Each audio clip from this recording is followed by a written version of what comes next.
नागरिक बेस है, उसने हमारे नागरिकों में भी हमारी मातृशक्ति को, महिलाओं को विशेष ध्यान देते हुए और उनको सबसे ज्यादा सुरक्षित बनाने के लिए उनसे जुड़े हुए अपराधों को पहले वजूद दिया, पहले सम्मान दिया।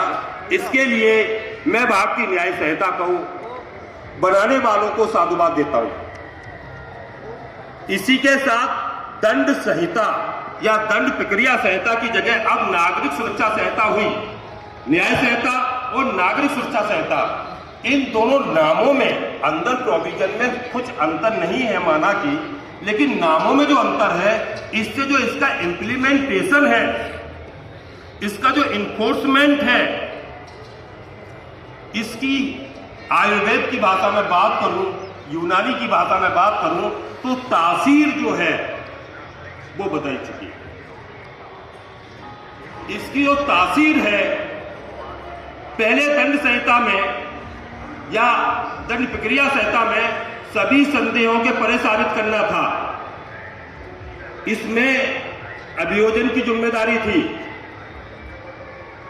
अब नागरिक सुरक्षा संहिता में अभियोजन की जिम्मेदारी 3 गुनी बढ़ गई कि पहले दंड मिल जाए कोई बात नहीं, हमारा काम हो गया, लेकिन अगर दंड गलत मिल गया तो शासन ने नागरिक असुरक्षा कर दी, अभियोजन विभाग ने नागरिक को असुरक्षित कर दिया, उसे कंपनसेशन कई गुना अधिक मिलना चाहिए, उसका कंपनसेशन बहुत अधिक, कई गुना अधिक होना चाहिए। इन सब प्रभावों को देखते हुए भारतीय न्याय संहिता और भारतीय नागरिक सुरक्षा संहिता का जो क्रिमिनल जूरिस्प्रूडेंस है, इसका जो क्रिमिनल जूरिस्प्रूडेंस है, हमको उसको समझना चाहिए।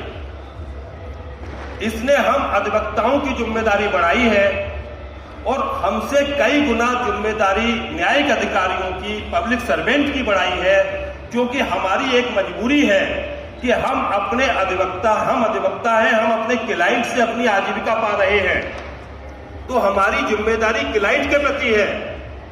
तो क्लाइंट के हित में हम दाएं बाएं जा सकते हैं, लेकिन जो साथ हमारी पब्लिक मनी से धन ले रहा है,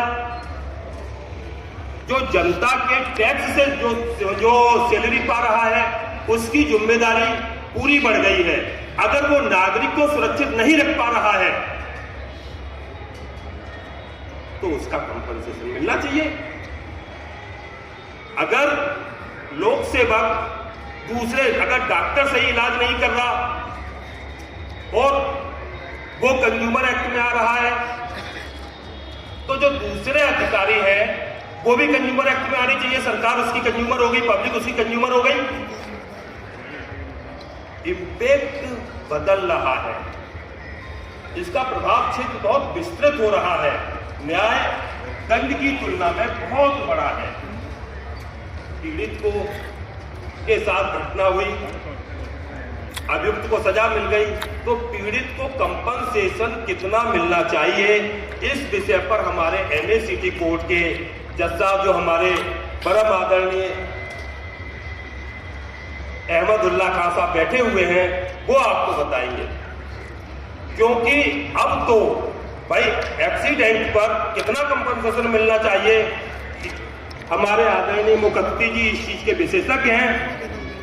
लेकिन अगर कोई भी अभियुक्त बिला वजह जेल में बंद है और प्रोसिक्यूशन, अभियोजन अगर उसको अपराधी साबित नहीं कर पा रहा है, तो वो जो सालों साल जेल में रहा है, उसके जो फंडामेंटल राइट्स का वायलेशन हुआ है,